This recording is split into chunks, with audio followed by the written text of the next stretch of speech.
Alright guys, how you doing? I'm Dab80 and today I'm going to be chatting about some of the reasons as to why I'm taking a break off YouTube. I didn't really cover it in the last video, so I'm going to go a bit more into depth as to the reasons why I'm going to be down in my schedule from an enforced 3 videos a week minimum to, well, whatever the fuck I like basically. Because yeah, I mean, I don't know if you realised, but producing 3 videos a week is actually quite challenging when you're orientated around stunts. Stunts are quite hard to produce at the best of times, and making 3 videos, well, it just becomes impossible sometimes. So as I've said in previous videos, don't expect too much in November other than that big huge trailer video that's coming out soon. December should be different though. I'm kind of hoping to get back to the 3 videos a week schedule, but we'll just have to see how things go. I'm definitely going to be producing some kind of Just Cause 3 content. I'm also going to be doing some Just Cause 2 multiplayer stuff. And recently I've been playing tons of Rocket League and I fucking love it. It is one of my favourite games and I'm going to be practicing that and hopefully doing some stunt montages with cool goals or saves or something. But back to the reasons as to why I'm taking a break off YouTube, and I'd like to take you back to September when I got invited to the Creator Bootcamp Academy.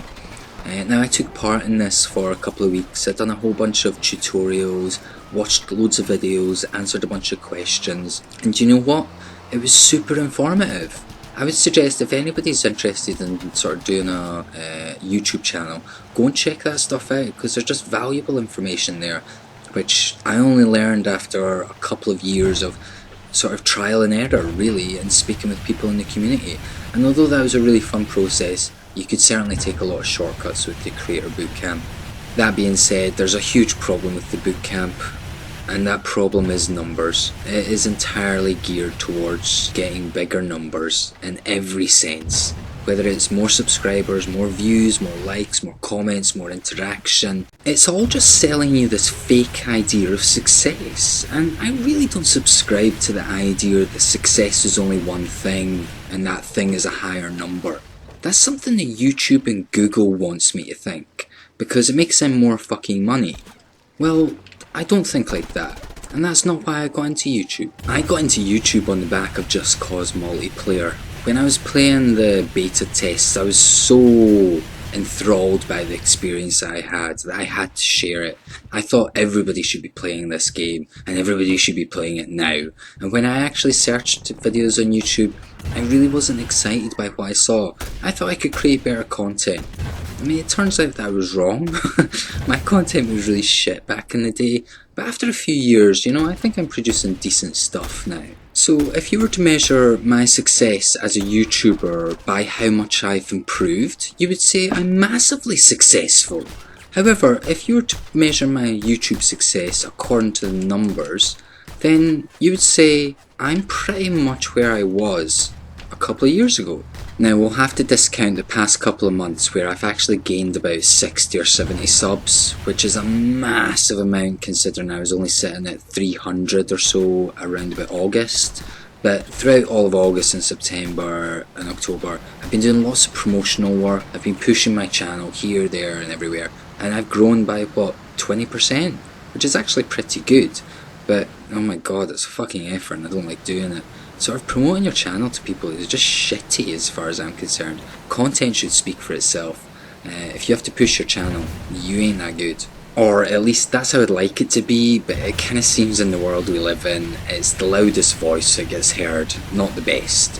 But unfortunately that's kind of what YouTube's all about now. It's all about the money. It's all about creating huge stars who create more content, who create more views, who create more ad revenue. I mean, that might sound a bit cynical, but it's absolutely 100% true.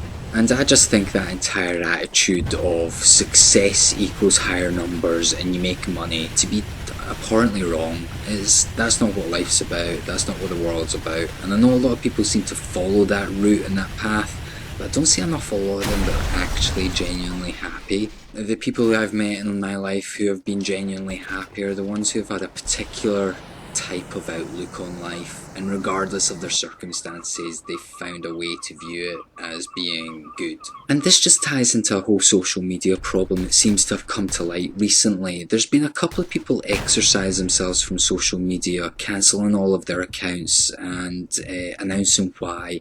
A lot of people seem to think it's been publicity stunts and such, and although that might have some basis, I'm more inclined to believe that social media is an issue, and some of the things that get raised I think are very pertinent points. The kind of pressure that you're under when it comes to social media of putting up a pretense, putting yourself out there, it's got to be, well, that kind of pressure's got to be immense, especially if you're young and if you're at all vulnerable. I mean, I'm in my mid-30s and I'd class myself as a vulnerable type, so I stay away from a lot of social media. I don't have Facebook, I don't have Instagram, I don't even want a smartphone. I think just being tied into that 24/7 would be just so bad for me. You know, I already obsess over kind of YouTube views. I get caught in that cycle just like anybody does. You create something, you think it's really good, you put it out there, and it doesn't get the kind of views that you were maybe hoping for or expecting, and then you're disappointed, you're anxious, you wonder why. You just go round in these kind of circles. And that's where numbers plays its game and makes you feel like a failure even though you've produced something amazing. I mean, I look back at my Big Air Stunt Compilation 13 video and I'm so proud of that. That is easily my favourite and best stunt video to date. Go and watch it because no fucker else has. It's got like 140 views. Now if I was to fixate on that 140 views, I'd just be horribly disappointed. But I'm not. I'm very proud of that video. I think it's really good. I'm very happy with the editing, the music, the actual clips themselves. The stunts are just ridiculously awesome. The whole thing flows together really nicely and I'm very pleased with the finished piece. So that makes me a success, and that's how I'm going to continue going with YouTube. The success is what I create, and I'm creating these things because I'm pushing my boundaries, I'm pushing my limits, I'm growing as a person and as a YouTuber, and doing them very close in the air here. And yeah, I mean, my editing skills, my vision, my stunting, all this stuff's improving, and I really enjoy the creation side of things. And you know what? There's a whole bunch of people out there that enjoy it, and hopefully that'll grow in time, but I'm not going to fixate on that.